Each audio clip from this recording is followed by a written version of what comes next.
पुनर्वास क्षेत्रको सम्पूर्ण आमा बुवा, दाजुभाइ, दिदीबहिनी, पत्रकार साथीहरू, सुरक्षा निकायका साथीहरू, सबैलाई मेरो नमस्कार।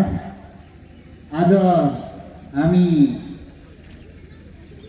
चुनावी दौरानमा देशका विभिन्न ठाउँमा हाम्रा उम्मेदवारहरू सँगै आम मतदाताहरूसँग भेटघाट कार्यक्रम गर्दै हामी सुदूरपश्चिमको यो पुनर्वास क्षेत्रमा आएको छु। म आज यो पुनर्वास क्षेत्रमा सायद म पहिलोचोटि आएको छु। यहाँसँग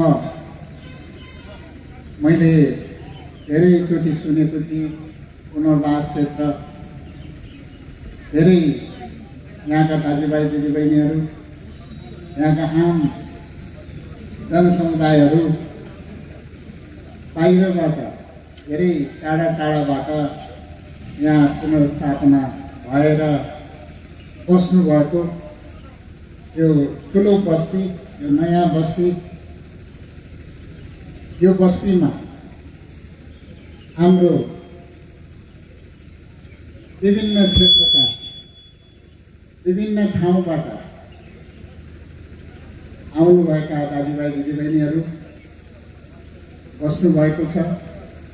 मैले बुझेअनुसार धादिङदेखि धेरै ठाउँबाट यहाँ पुनर्स्थापित हुनुभएको दाजुभाइ दिदीबहिनीहरू पनि हुनुहुन्छ र आज हामीले यो मतदाता भेटघाट कार्यक्रम र कञ्चनपुर क्षेत्र नम्बर 1 का हाम्रा प्रत्यक्षतर्फको उम्मेदवार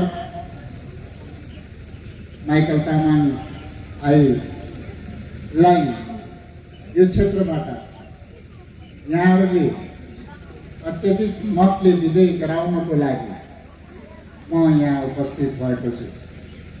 यहाँहरूको माझमा म आज धेरै टाढाबाट र मेरो आफ्नो पनि क्षेत्रमा उम्मेदवारी काठमाडौँ 3 नम्बर क्षेत्रबाट आफ्नो उम्मेदवारी दिएर बिहानै मेरो क्षेत्रमा मतदाताको घर दैलो कार्यक्रम सकेर 12 बजे म काठमाडौँबाट यहाँ आएको छु। यहाँको महत्त्वलाई बुझेर म आएको छु। म धेरै ठाउँमा, यसका धेरै ठाउँमा जानुपर्ने र धेरै ठाउँका दाजुभाइ दिदीबहिनीहरू र मतदाता जनसमुदायहरू र हाम्रा उम्मेदवार साथीहरूले आउनुपर्छ भनेर माग गरिरहेको अवस्थामा मैले सुदूरपश्चिमको यो पुनर्वास क्षेत्रलाई पनि महत्त्व दिएर आएको छु। हामीसँग समय छैन, हामीसँग 12-13 दिन पनि समय छैन चुनाव आउनलाई र म आफ्नै क्षेत्रमा पनि खटिनुपर्ने अवस्थालाई पनि हेरेर म यो क्षेत्रमा आएको छु।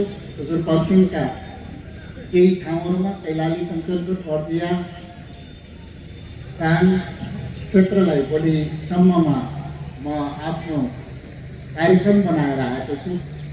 यहाँहरूसँग आज यो सानो भेटघाट मैले गर्न पाएकोमा म आभारी ठान्दछु। अघि धेरै कुरा आयो। उज्यालो नेपाल पार्टी हामीले करिब 3 महिना मात्रै अगाडि दर्ता भएको पार्टी हो।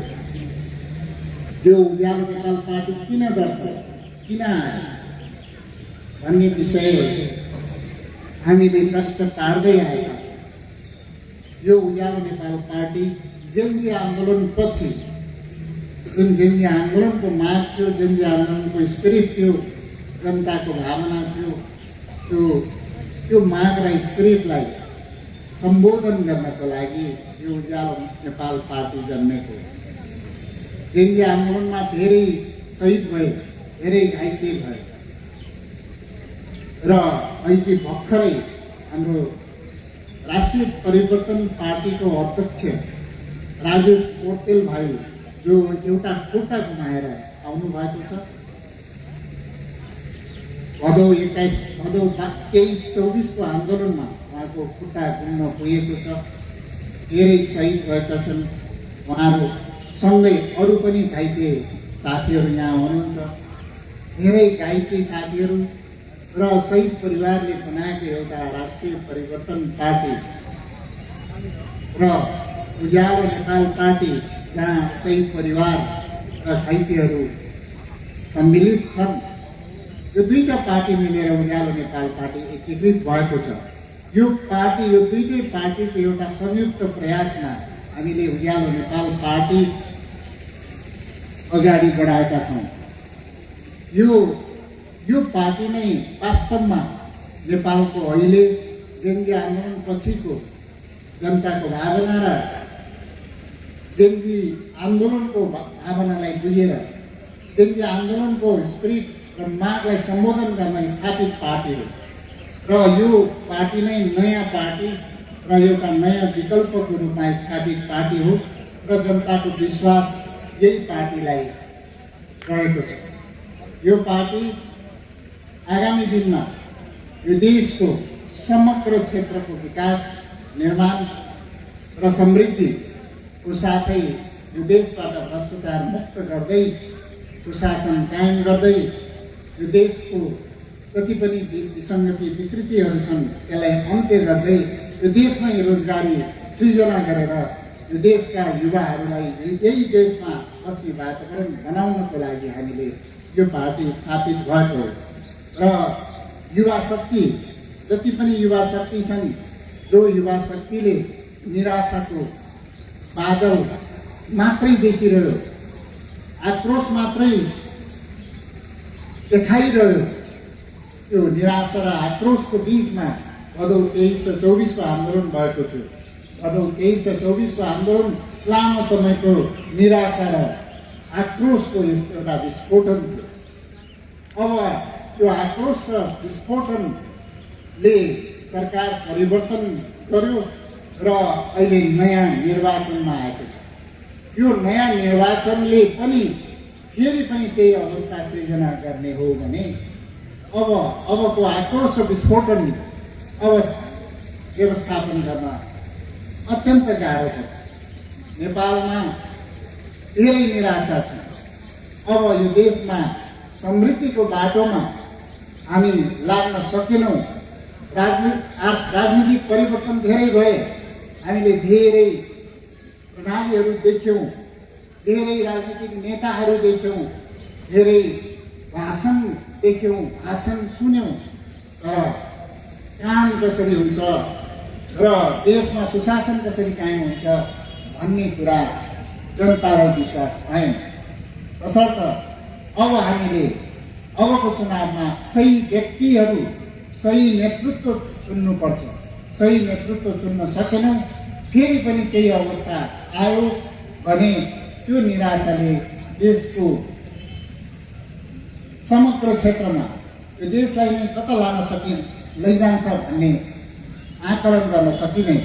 त्यसैले यो आक्रोशलाई सामने पार्नलाई, यो जुन किसिमको निराशालाई व्यवस्थापन गर्नको लागि अब उज्यालो नेपाल पार्टी यो देशको समग्र क्षेत्रको विकासको लागि, समग्र क्षेत्रमा हामीले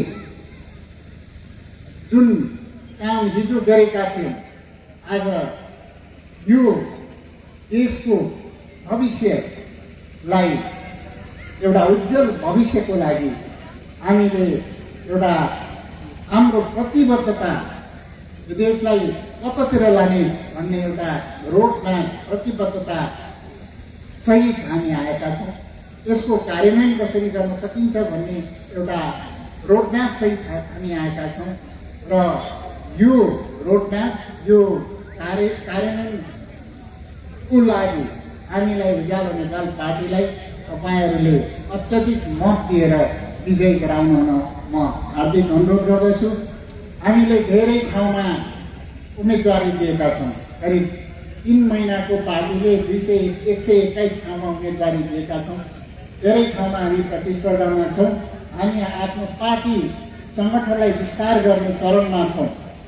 यो पार्टी नै एउटा नेपालको नयाँ विकल्पको रूपमा स्थापित पार्टी हुनेछ। एउटा निष्ठाको पार्टी यही पार्टी हो।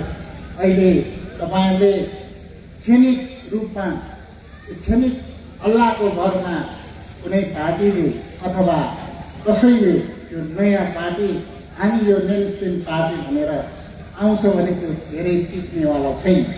तसर्थ यो पार्टी यो निरन्तर रूपमा हामीले लिएको यो चुनाव चिन्ह बल चिन्ह यो निरन्तर बलिरहन्छ।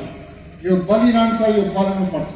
जब नेपालमा लामो समयको लोड सेडिङ थियो, करिब 20 वर्षसम्म लोड सेडिङ हामीले थप्नु पर्यो, फेप्नु पर्यो। यो लोड सेडिङको अवस्था हामीले अन्त्य गऱ्यौँ, केही समयमै अन्त्य गऱ्यौँ। लोड सेडिङ मात्रै अन्त्य भएन, यो देशको कुना काप्चामा हामीले बत्ती पुर्यायौँ, हरेक घर घरमा बत्ती पुर्यायौँ र यो देशमा खपत गरेर पनि भारत र बङ्गलादेशसम्म बत्ती बिजुली बेचेर हामीले करिब 20 अरबभन्दा बढी वार्षिकमा आम्दानी गर्न पनि सफल भयो। यो घाटामा रहेको संस्थालाई नाफामा ल्याउनलाई हामीले 1 वर्षभित्र नाफामा ल्यायौँ। विगत 8 वर्षमा करिब 35-36 अरब घाटामा रहेको संस्था करिब हामीले 1 खरबभन्दा बढी नाफामा ल्याउन सफल भयो। यो नेपालको समृद्धिको बाटोको एउटा उदाहरण हो। यो आर्थिक रूपान्तरण कसरी गर्न सकिन्छ भन्ने एउटा उदाहरण हो। हामीले गाउँमा बस्तीमा बत्ती लानुपर्छ भनेर भन्यौँ। सुकुम्बासी बस्तीहरूमा फ्रीमा मिटर बाँड्यौँ। सुकुम्बासी बस्तीलाई मिटर दिनै हुँदैन भनेर लाल पूर्जा खोजिरहेको विद्युत प्राधिकरणलाई बिना लाल पूर्जा नागरिकताको घरमा पनि केही चाहिँ डिपोजिट लिएर मिटर दिनुपर्छ भनेर हामीले त्यो विनियम र नियम सबै परिवर्तन गरेर पनि सुकुम्बासी बस्तीहरूमा हामीले पूर्जाहरू मिटरहरू वितरण गर्ने काम गऱ्यौँ। सिँचाइको ठुलो समस्या थियो यो देशमा। यहाँ यो ठाउँमा पनि धेरै ठुलो समस्या छ। यो ग्राउन्ड वाटर इरिगेसन, यो वाटर पम्प गर्नको लागि यो ट्युबवेल, स्यालो ट्युबवेलहरू, डिप ट्युबवेलहरूमा बत्ती पुर्याउनु पर्ने धेरै ठुलो समस्या छ। देशैभरिको समस्या छ। यो क्षेत्रमा पनि मैले बुझेको छु धेरै ठुलो समस्या छ। यो समस्यालाई हामीले सकेको हामीले गरेका छौँ। विद्युतमा पानी इरिगेसन सिँचाइमा लिफ्ट गर्नलाई 2 रुपियाँ पनि पर्दैन। 2 रुपियाँ मात्रै कति युनिट हामीले कायम गऱ्यौँ। अब हामीले निःशुल्क गर्नेतिर हामी लागेका छौँ। यो विद्युतमा जति पनि सिँचाइ हुन्छ त्यसमा निःशुल्क विद्युत किसानलाई निःशुल्क रूपमा दिन सकिन्छ। अब नेपालमा उत्पादन बढेको छ। हामीले म आउँदाखेरि 800 मेगावाटको उत्पादन थियो, अहिले 4000 मेगावाट पुगेको छ। अब हामीले 5 वर्षभित्र करिब 12000 मेगावाट पुर्याउने भनेर हामीले घोषणा पत्रमा ल्याएका छौँ, हाम्रो प्रतिबद्धता पत्रमा ल्याएका छौँ। त्यो हाम्रो वास्तविक हामीले त्यो विषयलाई यकिन गरेर ल्याएका। हामीले कुरा मात्रै गर्दैनौँ, शासन मात्रै गर्दैनौँ, हामीले परिणामले देखाउँ। परिणाम हामीले जे गर्छौँ त्यो बोल्छौँ, जे बोल्छौँ त्यो गर्छौँ। त्यो भएको हुनाले हामीले जे बोलिरहेको त्यो गर्नको लागि बोलिरहेको। हिजोका धेरै पार्टीका तपाईँको घोषणा पत्र हेर्नुहोस्, धेरैले त घोषणा पत्रै पनि ल्याएको छैन। घोषणा पत्र घोषणा गर्नको लागि मात्रै ल्याएको हुन्छ। 5% पनि काम भएको हुँदैन। सत्तामा त उहाँ नै पुगेको हुन्छ, सत्तामा पुगेर कुनै पनि काम गरेको हुँदैन। त्यो घोषणा पत्र घोषणाको लागि मात्रै ल्याएको घोषणा पत्र होइन। हामीले जुन प्रतिबद्धता गरेका छौँ, जनताको अगाडि प्रतिबद्धता गरेको त्यो काम गर्नको लागि ल्याएको प्रतिबद्धता हो। सही काम गर्नको लागि, निष्ठापूर्वक काम गर्नको लागि ल्याएको प्रतिबद्धता हो। तसर्थ यो सिँचाइ क्षेत्रमा मैले बुझेको छु। म 3 महिनाको मन्त्री पनि भएँ, 3टा मन्त्रालय सम्हालेँ। हिजो मैले करिब 30 वर्ष विद्युत क्षेत्रमा काम गरेँ। विद्युत क्षेत्रमा काम गर्दै गर्दाखेरि चिलिमे हाइड्रो पावर कम्पनीको कार्यकारी प्रमुख हुँदाखेरि त्यहाँका जनतालाई कसरी समृद्ध बनाउन सकिन्छ, रसुवाका जनतालाई कसरी समृद्ध बनाउन सकिन्छ, हाइड्रो पावरको सेयर दिएर, त्यहाँको रोजगारी दिएर, काम दिएर के गर्न सकिन्छ भनेर हामीले धेरै काम गऱ्यौँ। चिलिमेमा हामीले हाइड्रो पावरमा सेयर जनतालाई पनि दिनुपर्छ, स्थानीय जनतालाई दिनुपर्छ भनेर नियम कानुन बनाएको पहिलोचोटि हामीले हो।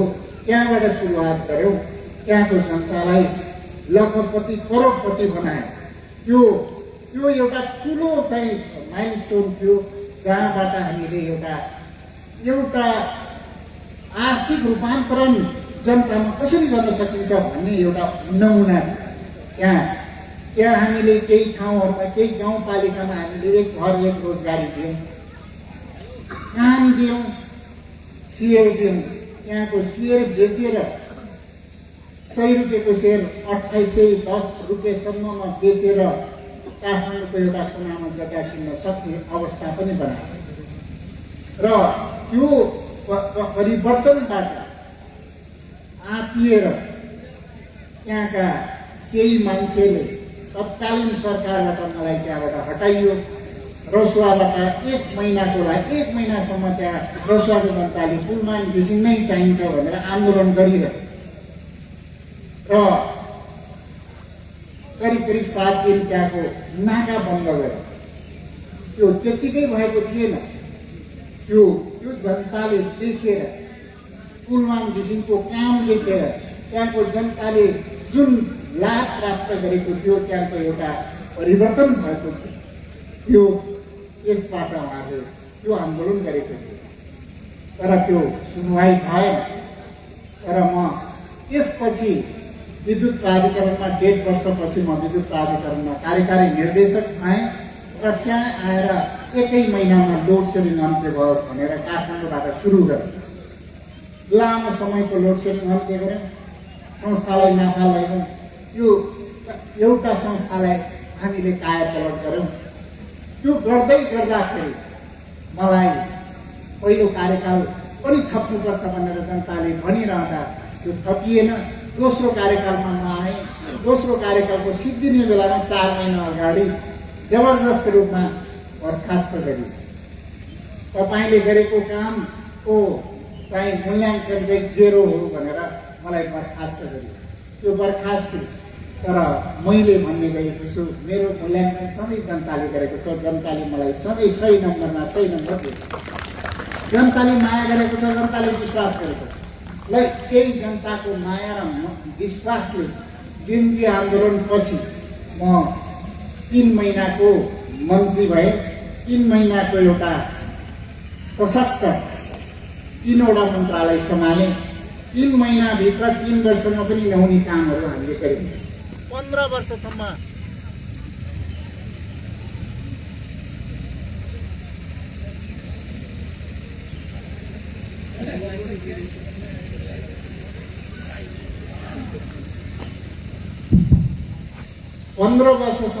नभएका कामहरू हामीले 3 महिनामा गऱ्यौँ। जनतालाई सुविधा दिनलाई बनाइएका पुल, बनाउनु पर्ने पुल, सडक र संरचनाहरू नबनाएर 15 वर्षसम्म अड्काएर राखेर जनतालाई दुःख दिने काम भइरहेको मन्त्रालयहरू मैले सम्हालेँ। 3 महिनाभित्र हामीले धेरै काम गऱ्यौँ, एउटा रिजल्ट देखायौँ। र अहिले अब आगामी दिनमा अब यो देशको समग्र क्षेत्रको परिवर्तनको लागि अब चुनावमा आएर एउटा नेतृत्वमा गएर अब देशलाई एउटा उज्यालो बनाउनुपर्छ। उज्यालो भनेको यो बत्तीको उज्यालो मात्रै होइन, समग्र क्षेत्रको उज्यालोको लागि आउनुपर्छ भनेर हामी यो राजनीतिक क्षेत्रमा आएका हौँ। यो राजनीतिक क्षेत्र हाम्रो बाध्यताले आएका हौँ। त्यो नेतृत्वमा पुग्नको लागि राजनीति नै एउटा माध्यम हो। माध्यम यो राजनीतिक क्षेत्रमा आएन भने हामी त्यो नेतृत्वमा पुग्न सक्दैनौँ। जबसम्म त्यो नेतृत्व सफा हुँदैन, जबसम्म त्यो नेतृत्व राम्रो हुँदैन, यो देश कहिले पनि बन्दैन। यो देश बन्नको लागि त्यो राजनीतिक नेतृत्व प्रधानमन्त्रीको नेतृत्व सही हुनुपर्छ र मन्त्रीहरू सही हुन्छन्। त्यसपछि तब मात्रै यो देश बन्छ। हामीले सही व्यक्तिहरू राजनीति हाम्रो लागि सही होइन भनेर बस्ने हो भने यो देश कहिले पनि सफा हुँदैन। तसर्थ मैले भन्ने गरेको छु, सबभन्दा दुर्गन्धित क्षेत्र, सबभन्दा अँध्यारो क्षेत्र भनेको राजनीतिक क्षेत्र हो। यो राजनीतिमा ठुलो लोड सेडिङ छ। यो लोड सेडिङ हटाउनको लागि हामी आएका उज्यालो नेपाल पार्टी दर्ता गरेर यो राजनीतिक क्षेत्रको लोड सेडिङ अब अन्त्य गर्नुपर्छ। जबसम्म यो राजनीतिक क्षेत्रको अन्त्य हुँदैन, लोड सेडिङ अन्त्य हुँदैन, तबसम्म यो देश अगाडि बढ्दैन। त्यसको लागि सही व्यक्तिहरू आउनुपर्छ, सही भिजन सहितको सही कार्यान्वयन क्षमता भएको शक्ति आउनुपर्छ, व्यक्तिहरू आउनुपर्छ। हामीले विगत लामो समयसम्म ब्युरोक्रेसीमा रहेर, मन्त्रीमा रहेर, पोलिटिकल पार्टीहरूसँगको सहकार्यमा रहेर हामीले धेरै अनुभव गरेका छौँ। हामी त्यो नेतृत्वमा पुग्यौँ भने हामीलाई सिकिरहनु पर्ने अवस्था छैन। हामी त्यो नेतृत्वमा पुगेको भोलिपल्टबाट हाम्रो कार्यान्वयन, हाम्रो काम सुरु हुन्छ। अरूले 1 वर्षमा गर्न नसक्ने काम हामी 1 दिनमा गरेर देखाउँ। यो हाम्रो क्षमता र अनुभव भएको हुनाले त्यो नेतृत्वमा पुग्नु हामीलाई जरुरी छ। जहिले पनि राजनीति चाहिँ गलत मान्छेहरूले गर्ने, जो मान्छे ट्याकमा बसेर, जो मान्छे राम्रोसँग चाहिँ राम्रो काम गर्न सक्दैन, जो मान्छे अध्ययन राम्रो गर्न सक्दैन, त्यो मान्छेहरूले गर्ने हो राजनीति भनेर हामीले सम्झिरहेको हुनाले, त्यो व्यवहारमा लागू भइरहेको हुनाले आज यो देश यो अवस्थामा पुग्यो। सही व्यक्तिहरू डक्टर र इन्जिनियर अथवा ठुल्ठुला चाहिँ कार्यान्वयन गर्ने ठाउँमा मात्रै बस्ने हो, अरू राजनीति गर्ने तपाईँहरूले होइन भन्दै गर्दाखेरि त्यो मुहान सफा भएन। त्यो मुहान सबै दुर्गन्धित भयो। त्यो मुहानलाई सफा गर्नको लागि अब सही व्यक्तिहरू, सही नेतृत्व, सही युवा शक्तिहरू जानुपर्छ भनेर हामी पनि आएका छौँ। तपाईँहरूले साथ सहयोग दिनुपर्छ। हिजो तपाईँहरूले विश्वास गर्नुभयो, माया गर्नुभयो। मेरो कुनै पनि एक्टिभिटिजमा मलाई कारवाही गर्दाखेरि देशभरिबाट आन्दोलन गर्ने, सामाजिक सञ्जालमा लेखेर तपाईँहरूले विरोध गर्नुभयो। अब भोट दिएर तपाईँहरूले समर्थन गर्नु, भोट दिएर अगाडि बढ्नु, अनि त्यसपछि हामीले आगामी दिनमा के गर्छौँ भनेर हामी देखाइदिन्छौँ। यो देशको समृद्धिको लागि के गर्नुपर्छ भनेर हामीलाई थाहा छ। त्यो व्यवस्थापन के गर्नुपर्छ भनेर हामीलाई थाहा छ। त्यो भएको हुनाले हामीलाई तपाईँहरूले अबको विश्वास, अबको भरोसा भनेको भोट दिएर गर्नुहोस्। भोट दिएर यदि हामीलाई नेतृत्वमा पुर्याउने हो भने अनि त्यसपछि यो देश कसरी बन्छ, कसरी कायापलट हुन्छ भनेर हामी देखाइदिनेछौँ। यो जहाँसम्म यो सुदूरपश्चिमको कुरा छ, मलाई धेरै यो विद्युत प्राधिकरण मन्त्रालयमा बस्दाखेरि मैले सुदूरपश्चिम र यो क्षेत्रको धेरै कुरा बुझेको छु। यो क्षेत्रमा करिब 3000 मेगावाटको जलविद्युतहरू अगाडि बढिरहेको छ। जलविद्युतको ठुलो सम्भावना भएको क्षेत्र र पर्यटनको ठुलो सम्भावना भएको क्षेत्र र विद्युत भारतसम्म जोड्नको लागि ठुलो सम्भावना भएको क्षेत्र र यो क्षेत्र, यो पञ्चेश्वर लगायत धेरै ठुला परियोजनाहरू भएको क्षेत्र र यो कैलाली कञ्चनपुर क्षेत्र कृषिको उर्वरा भूमि भएको क्षेत्र। यो क्षेत्रलाई विकास गर्नको लागि सिंचाइको सुविधा र द्रुत विकास गर्नको लागि विद्युत, जलविद्युतको विकास, प्रसारण लाइनको विकास र रोड नेटवर्क, जुन सेती करिडोर भन्छ, यो रोड नेटवर्कलाई डेभलप गर्नुपर्ने, यो तमाम कुराहरू मैले 3 महिनाको जुन हाम्रो यो भौतिक पूर्वाधार मन्त्रालयमा रहेर धेरै कुरा गरेको छु, धेरै कुरा बुझेको छु। यो क्षेत्र सम्भावना भएको क्षेत्र छ। पर्यटनको हिसाबले एकदमै ठुलो सम्भावना छ। बोर्डर जोडिएको छ, दुईटा कन्ट्रीमा ठुल्ठुला देशसँग जोडिएको कन्ट्री छ। सामरिक हिसाबले एकदमै महत्त्वपूर्ण क्षेत्र भएको छ यो क्षेत्र। र यो क्षेत्रको विकासको लागि हामी नेतृत्वमा गयौँ भने, हामी नेतृत्वमा जाँदाखेरि यो क्षेत्र काठमाडौँबाट धेरै टाढा होइन, काठमाडौँबाट धेरै नजिकको क्षेत्र र यो क्षेत्रको विकासले द्रुत गति लिनेछ भन्ने म विश्वास दिलाउन चाहन्छु। मैले यो स्थानीय समस्याहरू पनि बुझेको छु। यो स्थानीय समस्याहरू यहाँ लाल पूर्जाको समस्या धेरै छ।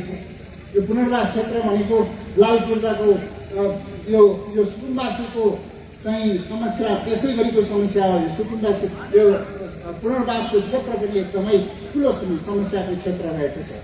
हामीले आफ्नो प्रतिबद्धता पत्रमा व्यक्त गरेका छौँ। उज्यालो नेपाल पार्टीले त्यसैभरिको यो लाल पूर्जाको वितरणको समस्यालाई समाधान गर्नको लागि आगामी 5 वर्षभित्र हामी पूर्ण रूपले यो समस्यालाई समाधान गर्छौँ भनेर भनेका छौँ।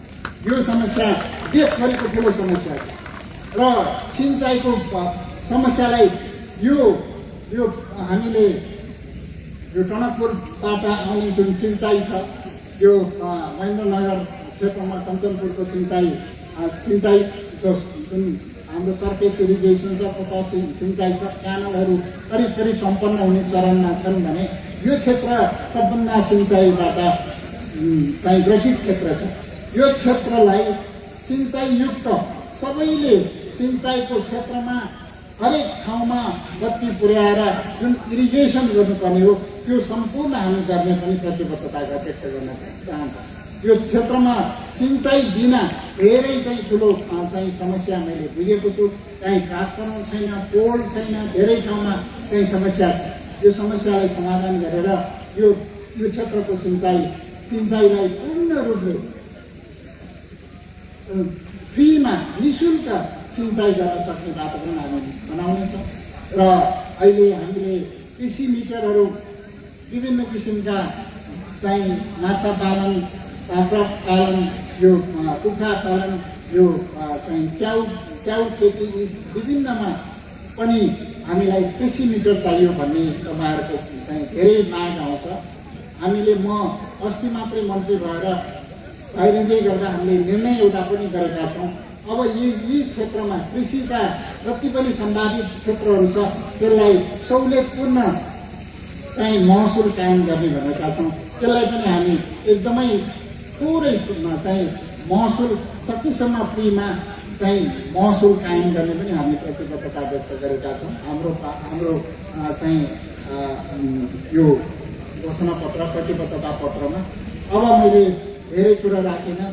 मैले अब तपाईँहरूलाई आज माग्न आएको, आज तपाईँहरूलाई दिन आएको। हिजोसम्म म हुँदाखेरि तपाईँहरू माग्न आउनुहुन्थ्यो। म मन्त्रालयमा हुँदा, म विद्युत प्राधिकरणमा हुँदा तपाईँहरू यहाँ विभिन्न व्यक्तिहरू यहाँ माग्न आउनुहुन्थ्यो। यो ठाउँमा सिँचाइ चाहियो, यो ठाउँमा बत्ती चाहियो, यो ठाउँमा विभिन्न किसिमको मागहरू लिएर आउनुहुन्थ्यो। हामीले सकेको सम्बोधन गर्छौँ। तर तपाईँहरूको मागमा आज हामी माग्न आएका छौँ। एउटै चिज माग्न आएका छौँ, तपाईँहरूको भोट माग्न। त्यो भोट, एक भोटले यो देशको परिवर्तन गर्छ। अब तपाईँले त्यो भोट परिवर्तन गर्न सक्नु भएन। तपाईँले भोट परिवर्तन गर्नु सक्छ। भोट परिवर्तन मात्रै होइन, पार्टी पनि परिवर्तन गर्नु। यो मेरो पुरानो पार्टी भनेर नबस्नु हो। अब नयाँ सोच, नयाँ भिजनका साथ अगाडि बढ्ने पार्टीलाई लिएर अगाडि बढ्नु। हिजोसम्म तपाईँ अहिले पनि देखिराख्नु भएको छ। हिजो के गर्यो, 5 वर्षसम्म के गर्यो, 10 वर्षसम्म के गर्यो, त्यो मूल्याङ्कन गर्नु। केही व्यक्तिहरूले फेरि पनि तपाईँसँग भोट मागिराख्नु भएको छ। केही व्यक्तिहरू तपाईँहरूको माझमा आएर भोट माग्दै हुनुहुन्छ। के को लागि भोट दिनु? मैले भन्ने गरेको छु, मैले मेरो लागि मैले आफ्नो क्षेत्रमा पनि भनेको छु, आफ्नो घोषणापत्रमा पनि भनेको छु, मेरो लागि, हाम्रो पार्टीको लागि एकचोटि भोट दिनु। किन? हिजो हामीले काम गरेका छौँ। हिजो एउटा परिणाम दिएका छौँ। हामीले धेरै काम गरेका छौँ र हामीसँग भिजन छ र त्यो भिजनलाई कार्यान्वयन गर्ने क्षमता छ, कार्यान्वयन क्षमता छ, त्यो लिडरसिप क्षमता छ। तसर्थ तपाईँहरूले भोट दिनु र भोट दिएर 5 वर्ष हेर्नुहोस्, 5 वर्षपछि तपाईँहरूले तपाईँहरूसँग भोट माग्न आउनु नपर्ने स्थिति बनाइदिन्छ। अब यही पार्टी चाहिन्छ, यही कुलमान घिसिङ चाहिन्छ, अब भोट यसैलाई हाल्नुपर्छ भनेर भन्नुपर्ने दिन हामी बनाउँछौँ, त्यो दिन हामी ल्याउँछौँ। तसर्थ अब तपाईँहरूले सही व्यक्तिहरूलाई भोट दिनु। अब कुलमान घिसिङलाई भोट दिने भनेको कसलाई भोट दिने? अब माइकल तामाङलाई भोट दिने। माइकल तामाङलाई किन भोट दिने भने माइकल तामाङ आएपछि मात्रै कुलमान घिसिङ माथि प्रधानमन्त्री हुन सक्ला अथवा माथि पुग्न सक्छ। त्यो भएको हुनाले उहाँलाई भोट दिने हो। उम्मेदवार जस्तोसुकै होस्, उम्मेदवार जोसुकै होस्, लिडरसिप कुलमान घिसिङलाई तपाईँले यदि विश्वास गर्नुभएको छ, माया गर्नुभएको छ भने भोट दिएर जिताउनु। र हामीले समानुपातिकमा देशैभरि यो बाँसुरी चिन्ह लिएका छौँ। यो राष्ट्रिय परिवर्तन पार्टीको बाँसुरी चिन्ह हो। हामी एउटै पार्टी भएका छौँ। बिचमा यो उज्यालो नेपाल पार्टी अर्को एउटा पार्टीसँग औमलिँदाखेरि हाम्रो समानुपातिक अलिकति गोलमाल भएको छ। तर हामीले अहिले उज्यालो नेपाल पार्टी र राष्ट्रिय परिवर्तन पार्टी एकीकरण गरेपछि यो बाँसुरी चिन्ह राष्ट्रिय परिवर्तन पार्टी जो जेन्जी आन्दोलनबाट घाइते र शहीद परिवारबाट स्थापित पार्टीको चिन्ह लिएका छ। त्यो समानुपातिक भोट त्यसमा दिएर तपाईँहरूले हाम्रो पार्टीले अत्याधिक मतले जिताइदिनु हुन हार्दिक अनुरोध गर्दछु। त्यसर्थ मैले दुईटा कुरा गरेँ। एउटा कुरा हामीले परिणाम दिएका छौँ, काम गरेका छौँ, यो देशको परिवर्तनको लागि हामीले योगदान दिएका छौँ।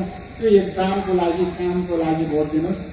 अर्को कुरा, ठुलो जेन्जी आन्दोलन अघि एउटा बहिनीले बोल्नु भएको छ, युनाइटेड जेन्जीका र राष्ट्रिय परिवर्तन पार्टी जो खुट्टा गुमाएको छ, बलिदान दिएको छ, रगत दिएको छ, त्यो रगतको लागि भोट दिनुहोस्। आज तपाईँहरूले हामी जेन्जीका पार्टी, जेन्जीको माग सम्बोधन गर्न आएको पार्टी भनेर भन्दै हिँडेको पार्टीहरू कुन चाहिँ जेन्जीको माग सम्बोधन भएको छ, कुन चाहिँ जेन्जी उहाँहरूको चाहिँ जेन्जी जो रगत बगाएको छ, जसले चाहिँ शहीद भएको छ, कुन चाहिँ जेन्जीको साथीहरूलाई उहाँले लिनुभयो। हामीले जेन्जीका साथीहरूलाई दिएर हिँडेका। रियल जेन्जीको स्पिरिट बोकेको पार्टी यही पार्टी। यो पार्टीलाई तपाईँहरू विश्वास गर्नु। यो पार्टी यो नयाँ मेन स्ट्रिम पार्टी हो। आगामी दिनमा तपाईँहरूले हेर्दै जानुहोला। अब चुनाव यो मात्रै होइन, चुनाव भोलि 15-16 महिनापछि अर्को चुनाव हुँदैछ, प्रदेशको चुनाव हुँदैछ, स्थानीय निकायको चुनाव हुँदैछ। यसैभरि हामीलाई अहिले समय अलिकति कम भयो। 3 महिनामा 121 ठाउँमा उम्मेदवार उठाएर धेरै ठाउँमा जित्दैछौँ। यो हाम्रो लागि ठुलो विजय हो। अब 18 महिनापछि हुने चुनावमा हामी उज्यालो नेपालले यो देशमा उज्यालोमय बनाउनेछ। यो देशभरि उज्यालोमय हुनेछ। यो पार्टी स्थानीय लेभलदेखि लिएर प्रदेशसम्म हाम्रो उज्यालो नेपालले किल्ला गाड्नेछ। हामीले काठमाडौँमा धेरै सिट जित्दैछौँ, धेरै ठाउँमा हामी धेरै सिट जित्दैछौँ। तसर्थ तपाईँहरूले विश्वास गर्नु, त्यो पार्टीलाई मतदान गर्नुहोस्। हाम्रो उम्मेदवार जस्तोसुकै भए पनि कुलमान घिसिङलाई हेरेर मतदान गर्नु। मैले हेरिरहेको छु माइकल तामाङ भाइ एउटा जुझारु युवा हुनुहुन्छ, सशक्त युवा हुनुहुन्छ। केही हुक्का गरौँ भन्ने हुटफुटी छ। त्यो देखेर हामीले उहाँलाई चुनावमा टिकट दिएका छौँ। हामीले चुनावमा टिकट बेचेका छैनौँ। चुनावमा हामीले टिकट बेचेका छैनौँ। सही व्यक्तिहरू छान्दै टिकट दिएका छन्। यो प्रवृत्तिको अन्त्य गर्नुपर्छ भनेर हामी स्थापित भएको त्यही प्रवृत्तिको फेरि हामीले स्थापित गर्न थाल्यौँ भने यो देश फेरि कता पुग्दैछ हामीले भन्न सक्दैनौँ। तसर्थ मैले धेरै कुरा धेरै समय लिएँ, तपाईँहरूको समय लिएँ।